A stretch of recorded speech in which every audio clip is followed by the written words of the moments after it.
What is up guys, Andy Forestine Runner here, back with another video for you today, and today we are going to be discussing how the ASICS Roadhawk FF2s have fared after 300 miles. I just chewed the lace of the shoe then. Before we jump into today's video, just a very quick shout out.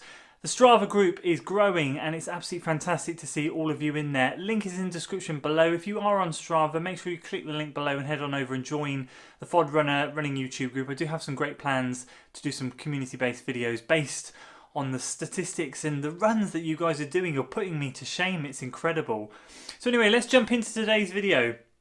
Now, I've been umming and ahhing about making this video. I've actually done 300 miles in this shoe a while ago now.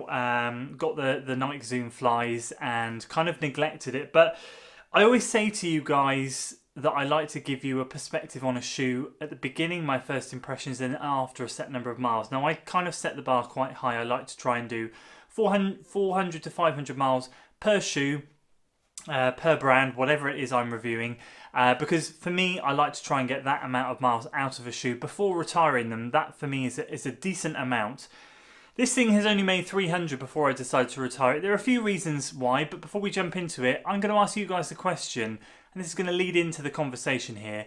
Has there ever been a shoe that you've bought that you had really high hopes for that left you feeling like it just didn't give you enough?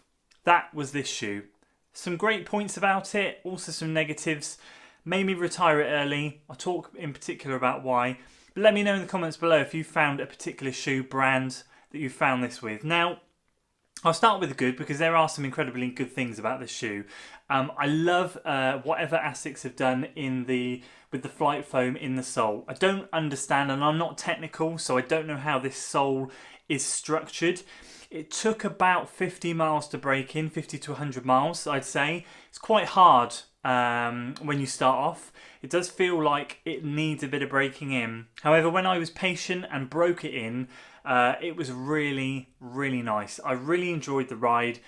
The foam was great. I felt like it was providing me with the right cushioning between the road and my feet. Now, you've got to bear in mind I was doing a lot of miles on the tarmac with this shoe because this was being used over the height of winter. So it held up really well, and I really appreciated this thick cushioning here in particular all the way down. Felt it was great.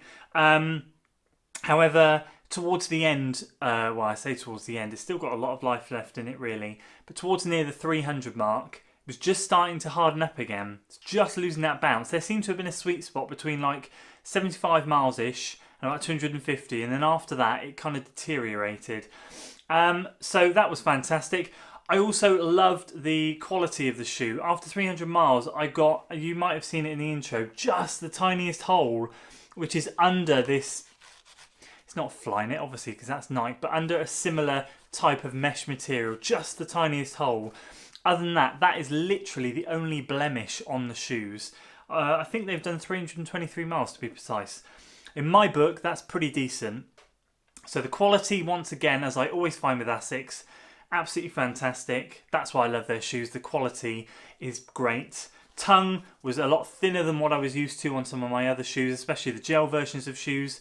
The gel versions of ASICS I love because I can put a lot of miles in them. They're heavy, they're not racing shoes, but they're great. The exception to that, of course, is the Gel Phoenix 9, which is by far, hands down, my favourite ASICS shoe to date. That, guys, is about it for the good. The bad, and realistically, being honest, there's only two things that I would really say are bad, but one of them was a major deal breaker. The first thing, minor, was the fact that it took a while to break in and the fact that it lost its springiness, absorption. I felt the shock starting to go through the base of my feet after around 200, 250 miles. But the main deal breaker, guys, is, I don't know if you can see, I never felt like my ankle was locked into the shoe. It's very difficult. If you see here, this is a very, very narrow gap. And on this side too, very, very narrow between where my foot sits and my ankle bone. Now, I was constantly rolling my ankles in this shoe, constantly having ankle pain, constantly having to look down where I was going, constantly trying to not tread on uneven surfaces, because I was finding pretty much on every run I would just become complacent. And obviously you're told as a runner, stand up tall and look straight. If you're not running on trails, really have that long-sighted vision, just glance down every now and again, make sure there are no potholes in the pavement. On the whole, you want to be looking forward. I couldn't do that on this. I could not do it. And the amount of pain that I was in after some of the runs was pretty intense. Now, I stand corrected on the beginning of my first review of this. It's a neutral shoe. I thought it was supported. It is neutral, and I can get away with neutral shoes, although I do find it better with supported.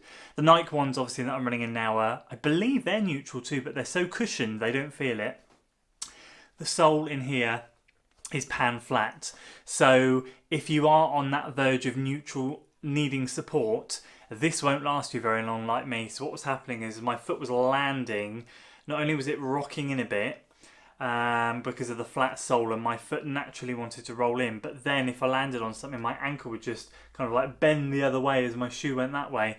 It was a very uncomfortable experience, and that, ladies and gentlemen, is why I had to retire this shoe so early. And really, if you look at the sole, as you probably would have seen, and this will highlight it, there's a few little stones in there. Such great tread. This is what I mean. ASICS have such good build quality on their shoes. They're fantastic. But just where the wear and tear starts, and don't know how well you're going to see it, is around here. And this is indicative of the fact that I was, and this is the inside of my foot here. So I'm kind of a mid-foot runner. And as I was running mid-foot and slapping down mid, and my ankle was rolling in, if I do it this way, so my ankle was hitting, my ankle was rolling in and then pushing off like that. So my foot was constantly kind of doing that. And that is down to the support thing. But not only that, it was me trying to correct my ankle stability. I actually took the shoe out a couple of weeks ago for a final run because I've been in the Zoom flies for a week or so. I thought, no, I'm going to take this back out for a comparison. And it just kind of reaffirmed the fact that it was an uncomfortable ride. And I'm gutted, guys, because it is a great racing shoe. Now, if your foot fits in that nicely, fantastic, lucky you. It didn't for me, unfortunately, and for that reason I'm gutted that I've had to retire them early. Because on the whole, I would have probably, if I didn't have that ankle issue with them and I didn't feel like my feet weren't slotting in properly, they would have been definitely at the top end of the ASICS shoes that I've owned. Definitely the Gel Phoenix 9 is up there in the 8s, and the Gel Pulses, the Pulse series, are way at the bottom, way too narrow for me. And those two ends of the spectrum, that now sits firmly just below average, just below in the middle because of that. If I didn't have that issue, it would be way up there. And I think, genuinely speaking, if you can break it in, it'd be a great racing shoe.